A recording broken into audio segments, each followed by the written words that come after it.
What's going on, everybody? Welcome to the Snobs podcast. I'm your host, Mick Manhattan, back again with an all-new interview with director Brendan Petrizzo, and his new movie, Devil's Triangle, came out today, and you need to go check it out because it looks awesome. Welcome to the show, Brendan. Thank you so much for having me. It's nice to be interviewed by someone back, where I grew up. Yes. This was actually going to go first. You are from Washington, D.C., and we are from the D.C. area as well. So kind of talk about that a little bit. How long ago did you leave D.C.? You're out in Los Angeles now, right? Yeah, I'm out in L.A. I don't think I'll ever come back. But hopefully I won't ever come back. I moved to New York in 2016. And I did about a year in New York City, and then I moved. I knew that I wanted to be in LA, but I was like, let me do New York because I love New York very much. It's like a second home to me. And then I was like, okay, I'm moving to LA. So then I moved to LA in 2017. So I've been out here for 5 years. We have a weird vice versa trajectory between us because I grew up in Jersey and lived in New York for a while. And then I moved to Los Angeles for about 5 years. And then I moved out here in the D.C. area. So what are some of your favorite spots out in L.A.? Well, I used to have this favorite coffee shop. It was called Toasted and Roasted. And it was like I would go there every single day. But they moved. They I think, have a winery now in Pennsylvania. So they still do coffee. Like, they'll still ship the coffee beans out. So I can't, physically go there anymore. Now my favorite place is this one cafe called Elise Bakery Cafe in Westwood. And then me and some of my fun, crazy friends, we all go about once a week and have brunch at a place in Burbank called The New Deal. Nice. Okay. Yeah, that's about where I lived. I lived in North Hollywood and Valley Village area. But nice. I'm in North Hollywood / Burbank. Oh. Yeah. Very good. Right on Burbank Boulevard, actually. Yeah. Oh, okay. Yeah. All right. I know where that is. Yeah, so LA was always a lot of fun for me. I really did enjoy it. As I got older, I was like, all right, maybe I need to settle and live by cows, which is where I am now. But I did love it out there. I love filmmaking, talking to filmmakers and the whole process and everything. And you've been doing it for quite a while now, so that's awesome. Yeah, I've been doing it. I mean, it feels like 2 years, but I think it's been a bit longer than that. Well, I mean, based on IMDb and what I was looking at, you've really got your start, I guess, around 2016, which when I read that, I was like, oh, yeah, he's been in it for a few years. And I thought about it. I'm like, that's like 5 years. Mm-hmm. And you never think about that. You're just like, 2016 to me was like 3 days ago. What are you talking about? Yeah, it was like 5 or 6 years ago. There's that quote from Mr. and Mrs. Smith where it's like, how long have you been married? It's like 5 or 6 years, and I can do that now, but after like next year I can't do it anymore, so I'm just like, use that as much as I can. So well, I was as I was looking up your IMDb and such and everything else, there was one movie I just had to ask you about because you had worked on it, Veronica. What was that? I mean, Glenn Danzig, man. What was that like? I mean, I don't want you to get too involved if you can or what, but I was like, that has to be some kind of a experience. It was definitely an experience. What I will say is we all knew, at least I would say 95% of us knew exactly what we were making. 5% of us thought we were making something else. But luckily when the movie came out, it turned out that while it might not have been what the other 5% were exactly expecting, it still was fun, and I mean, because we all kind of knew everyone on that set came from the asylum world, and they all came from low budget stuff. And, a few people were fans of the low budget genre. So we all kind of knew what we were getting into to an extent. Other than that, it still was the most difficult show I have ever worked on. If you add everything that is on my IMDb up, it will still be number one. It will still be number one. So, yeah. I can see that. Yeah, it was definitely, it was an experience. And I think that, you learn a lot on different shows, and you learn, who to keep in your circles and who to not. And I think that was a great learning experience, and I'm very happy for it. I think we all learned a lot on that show, and I think everyone worked as hard as they could to make it a fun, crazy movie. And I think it turned out crazy and fun and, a cult film. So, I'm very happy with my involvement in there. And I do make a few cameos in it, if you're paying close attention. I'm going to have to go back and rewatch. That's for sure. You are an actor, and you've got a pretty good amount of credits to your name. Sharknado. You were in 2 Sharknado movies.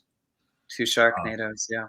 The Megalodon movie, Zombie Tidal Wave, which was a pretty interesting movie when it came out. My son and I watched it. We liked that one. I love the movies that you're doing, and especially we were talking about Asylum too. Mm-hmm. I think Asylum for me is what filmmaking and studios dream of being in a weird way.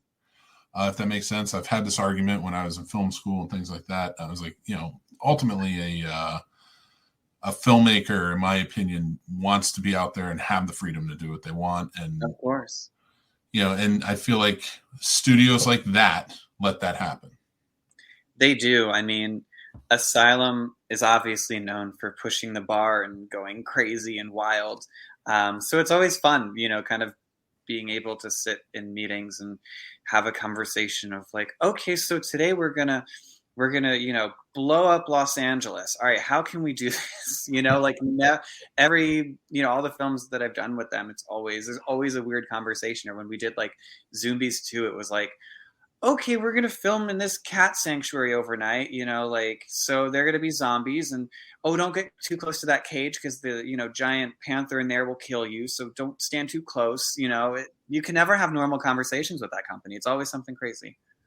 I love that though. And that's the fun of filmmaking, in my opinion. I've always said like my favorite were always to work on horror movies. Mm-hmm.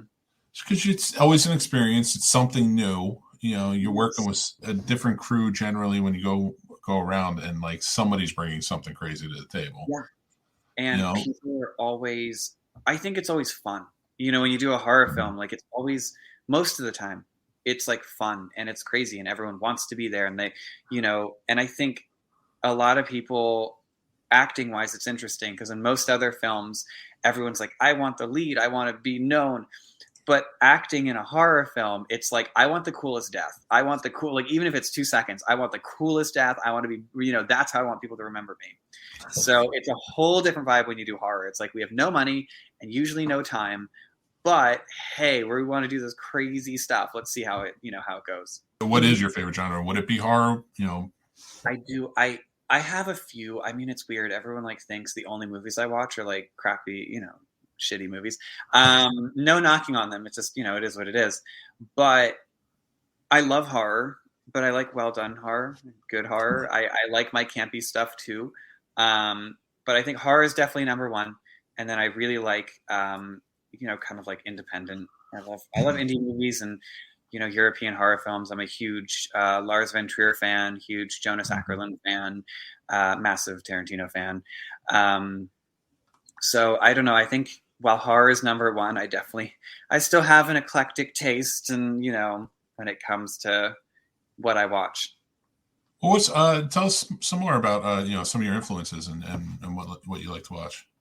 Oh boy, well, it depends on the mood. I mean, my favorite movie of all time is Inherent Vice, which I think some people get shocked by that, but I think it's one of the best movies ever made. But it's not for everyone. So sometimes when I'm just like, I need inspiration, I'll throw that on. Other films that I really enjoy, I think It Follows is a great movie. If you're getting into horror, I think the soundtrack is great. It's a great retrospective throwback to the 80s. Sinister, best horror movie ever made. The only film besides Scooby-Doo and Zombie Island to actually scare me. Fuck you, Scott. I love him. I've never ever met him, but not many people can actually scare me, and that movie did it.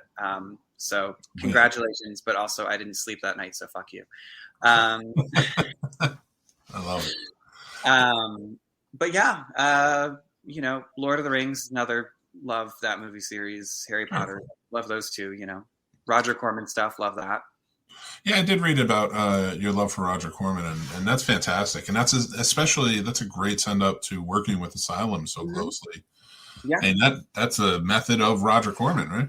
It is. That's why I wanted to start with Asylum. My friends and I, way back in middle school and high school, did bad movie nights, and eventually we kind of learned if it was older and it said like Roger Corman or Dino De Laurentiis, it's going to be fun. If it was newer and it said The Asylum, it was guaranteed no matter what to be a good time. Nice. So I kind of, when I wanted to get into filmmaking, I'm like, well, no matter what, most of the time your first movie is going to suck. It's, so I was like, I want to do Asylum because their movies are consistently at a certain level. They're fun, they're entertaining, and they're crazy, and people like them. Now, to talk about Asylum's new movie coming out on the 26th, your movie, Devil's Triangle. I'm very excited to see this one. I haven't checked it out yet. I know we've talked about it. I'm gearing up for it before Thanksgiving. I'm going to be doing a full review, everybody. So, I can't wait. Yeah, I can't either because I watched the trailer a few times and I was like, in preparation, I'm like, all right. I love Fred Williamson. Darcy the Mail Girl, Diana Prince is in it. And big fan of Joe Bob's Last Drive-In. So that's exciting. And I'm excited to see where the story goes. I mean, so everybody knows it's a plane of marine biologists goes down and they find the lost city of Atlantis after going through the Bermuda Triangle. And the humanoids in the Bermuda Triangle may be to more sinister things than they let on at first. Yeah. I'm very excited to hear more about like your process of making this, like stepping into it. Like, how much of your vision for like Atlantis? I mean, that you have to come up with that. Like where did that come from in terms of shooting? And what was it like to work with somebody like Fred Williamson, who iconic exploitation actor throughout the years? I'm going to start with Fred because I know everyone wants to know what it's like working with Fred. So, with these films, luckily I've been with the studio long enough where they trust me enough to kind of produce the film-ish while also directing.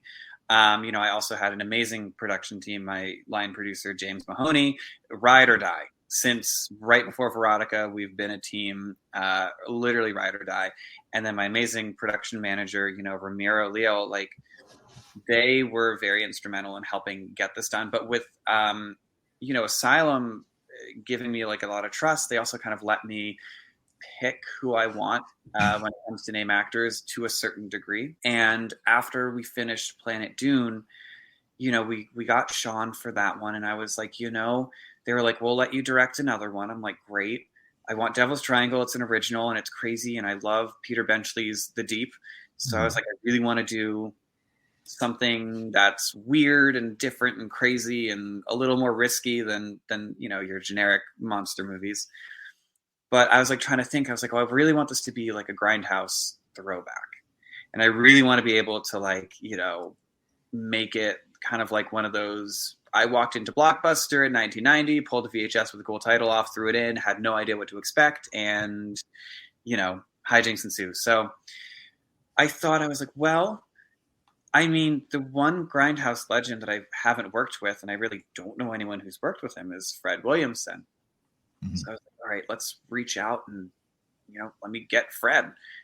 So I kind of cold emailed his manager and I wanted someone who has Grindhouse history. You can't do a Grindhouse movie without paying respect. And I was like, well, I want to get Fred. He's the king of Grindhouse films. I haven't seen him do anything since, VFW. So this movie would be perfect for him. And, obviously you can't go, to the executives at Asylum and just say, I want this one person because, they might say no. So I went and it was between Fred Williamson and Debbie Harry. And, wow. And it was one of those, I'm like, well, if I'm going to do this, I'm going to do it. And it has to be someone from that era. And it has to be someone who's like an icon. And I was like, all right, it's either going to be Fred or it's going to be Debbie. I'm not accepting anyone else. That's amazing. I know, and we it went with Fred, and I was like, perfect, because if it went with Debbie, it would have been a whole different thing. But I had different plans for each of them. So it would have definitely, if I had Debbie, it would have taken the movie in one direction, but I had Fred, so I was like, perfect. I have like the King of Grindhouse movies. This is great. And he was all excited. I remember we sent him the script, he called us and he was like, oh, I'm really excited. Like, he loves being an action hero. And, I really love that. And it really pushes, he wants, to save the day. He wants to be the action hero. And I was like, well, great. We're going to have you doing some crazy shit in this movie. So get ready for it because it's going to happen really fast. And now, as directing Fred Williamson too, like to come in, what was that experience like? To have this veteran who's been in the business for almost 50 years, I know, and to come in, like, was he receptive to your direction? And of course, no, Fred is great because you can just talk to him about the scene. And, like, for example, when he was doing the fight with Archimedes, and they were, fighting and all that on the top of Atlantis, which you'll see. Fred was like, "Oh, I wanna try something like this, and I think it'll match, with this." And I was like, my whole thing is, I'm like, let's try it, because if it doesn't work, guess what? We can just do another take and film it in a different way. So he would, he's directed about 30 movies, like 25, 30 movies.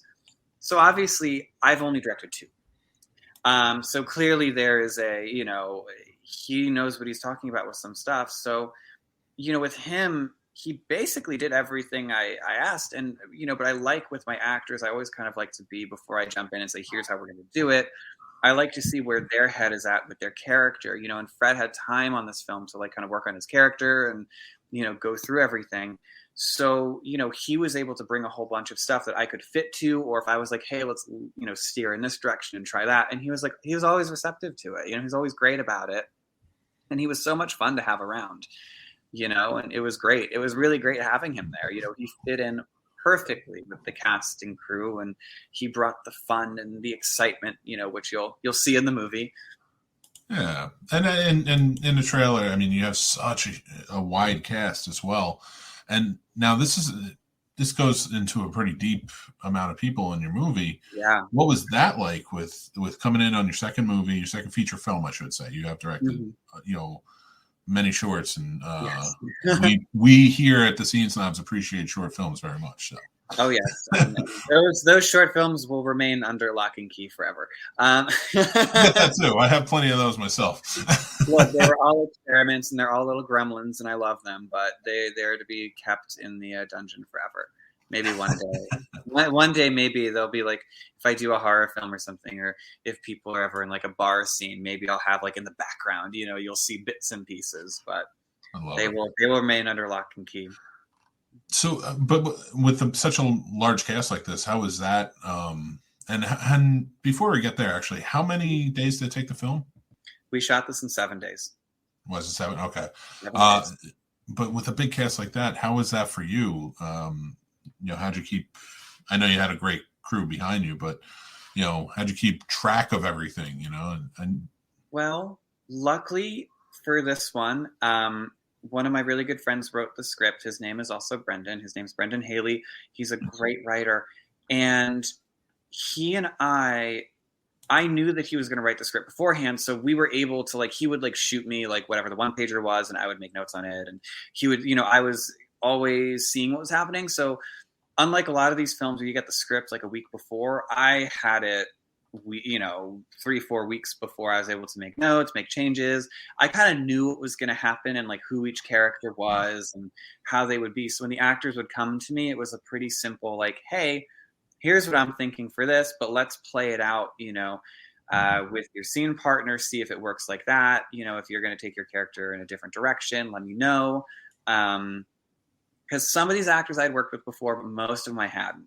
So it's always kind of like, let's see what's natural. Let's see what plays best. Let's see how that goes. Is that now being 2021 and getting over COVID and everything, you guys are still making movies, you guys are still doing things.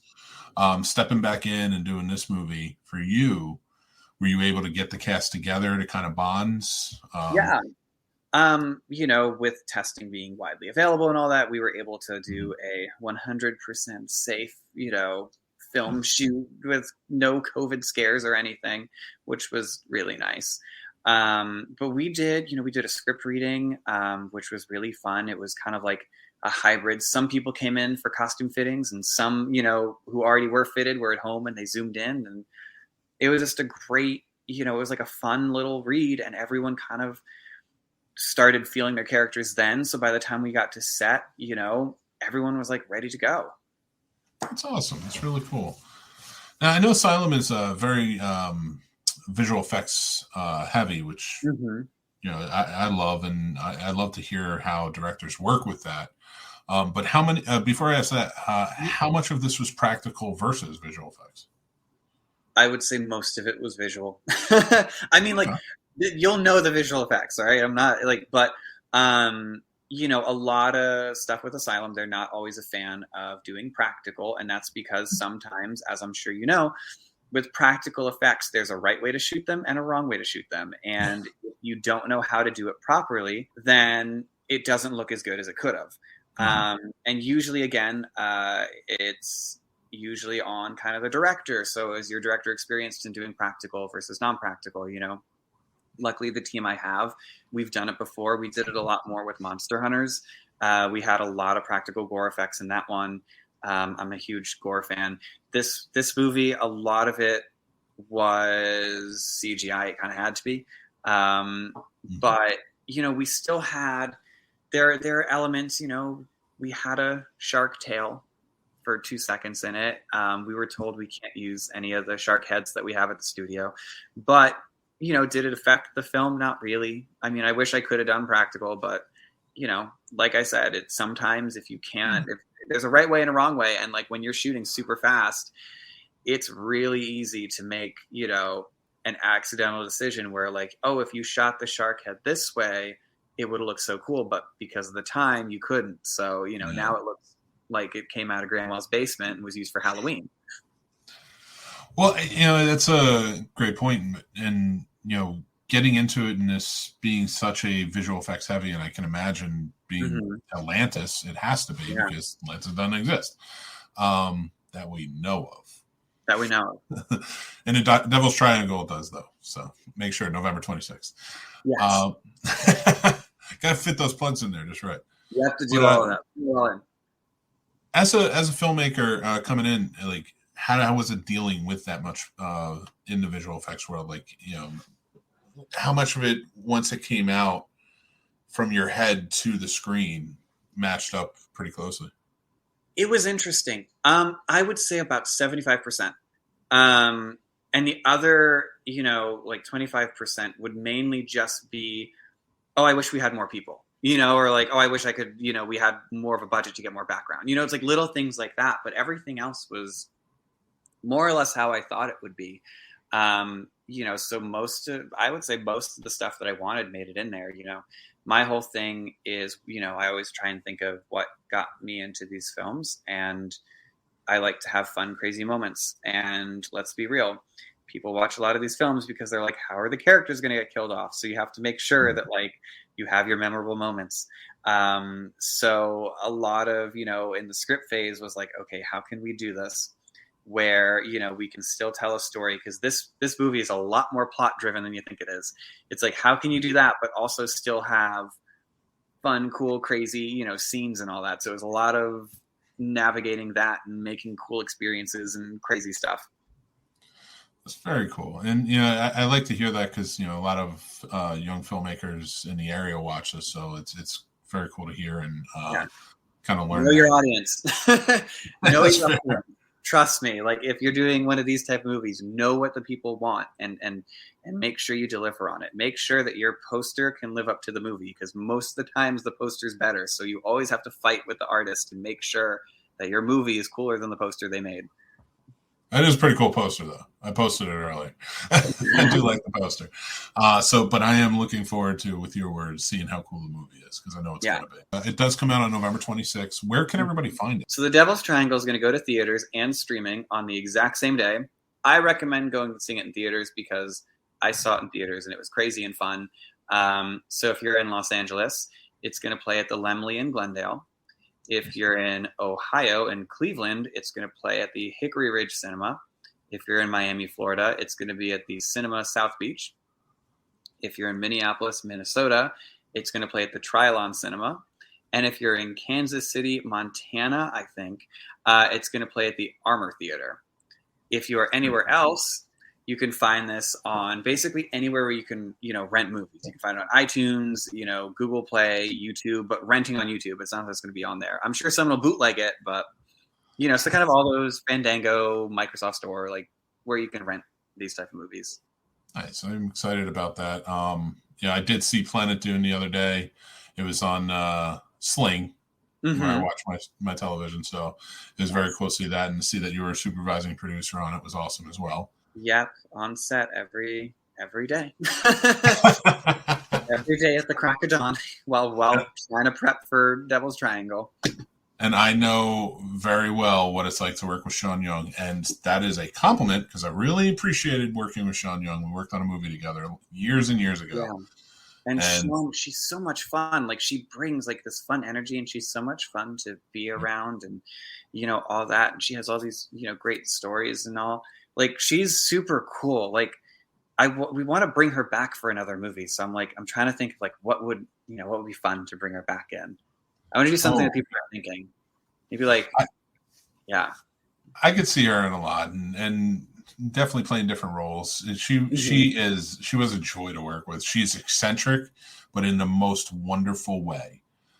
You have fantastic conversations with her. Yeah, we had the coolest conversations, and like she's also just like super fun to be around.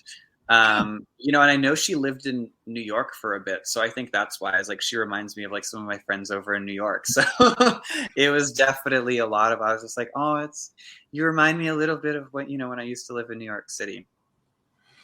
Yeah, I'm right there with you. I agree. That pegs her perfectly. But Brendan, I appreciate you coming on today and talking about the Devil's Triangle. Yeah, it was great. Going forward, though, what are you getting into next? Is there any projects that you have maybe you can't talk about? But I could. I just choose not to because it's still in the early stages of being thrown together. So obviously, are there projects at Asylum that I want to direct? Yes. But, as a filmmaker, you have to expand. I've done 2 of these. So now it's time to kind of move on temporarily or, explore other options. But I've always been a fan, as you know, of horror films. So I want to do one that is straight up horror. And, there are places on the East Coast that I think stories that haven't been discovered, or if they have, people just forget about them, that would make really good horror movies. So there is an East Coast horror film that I am slowly bringing together with some really good friends of mine that I actually met on Devil's Triangle, and that's slowly crawling into existence. And then in the far off future, maybe sooner, there is another. It is a horror film, but it's not straight up. It'd be more. I think the vibe would be more like the film Satanic Panic. Okay. Cool. There's one that it's stylized, it's crazy, it has a strong nautical theme to it, but I want to keep that one really under wraps because it's been done once before and it was done horribly, and no one's ever tried to do it since. So obviously, after Devil's Triangle, it's like, all right, let's do it. I love it. Yeah, that's fantastic, man. And if we can help in any way, we're happy to promote for you, or right. I'll put you guys in the movie. Absolutely. And again, I so much appreciate you coming on, talking about Devil's Triangle. Yeah, you're also going to be on the show Real Combat, which will be airing right after this, so it's going to be a good time. But thank you again. I can't wait to see this movie. Oh, it'll be fun. I hope you enjoy it, and I hope it lives up to your expectations, because the Devil's Triangle, it's everything. It's a shark movie, it's a monster movie, it's an Escape from New York movie. So right there, figure out what kind of movie it is. You're right there. You said Escape from New York, one of my favorite sci-fis of all time. Absolutely. Yeah. brought me in just with that, and I was already going to see the Yeah. movie. Yeah. And we have Fred Williamson and Diana Prince. So, I mean, what else could you want? Absolutely. But thank you again. I appreciate you being on the show. And everybody, make sure November 26th, check this movie out. Devil's Triangle will be available everywhere. And if you are in one of the cities, which we're going to list at the end of this, please go check it out there in the theaters. But if not, make sure to rent it. It's going to be a good time. Let's go trending on iTunes. Let's get to number one. Keep buying it. Just don't stop. Let's keep doing it. Over and over and over. They do it in the music world. Let's do it now. All about it everywhere. Go everywhere to review this. But I am excited to see it. Thank you again, my friend. I'll come back anytime. Oh, yeah. We'll always have you on. Don't worry about that. We love it. We love filmmakers on this show. But until next time, everybody, I am Mick Manhattan, the Scene Snob. You can check out everything on thescenesnobs.com. We have links for everything there. Or if you're interested in any of the stuff we got going on, just listen to the after credits roll. I will talk to you later. Take care. Thanks for watching, everybody. I'm Mick Manhattan, the Scene Snob, and you can check out the Scene Snobs podcast live every Tuesday at 9 p.m. Eastern, or you can check it out on any podcast platform or our YouTube channel anytime after that. Thank you to our Patreon supporters. Without you, this wouldn't be possible. If you guys want to join, check us out over on thescenesnobs.com. We have links for everything. The Scene Snobs merch store is open. You can check that out too. Links again on the site.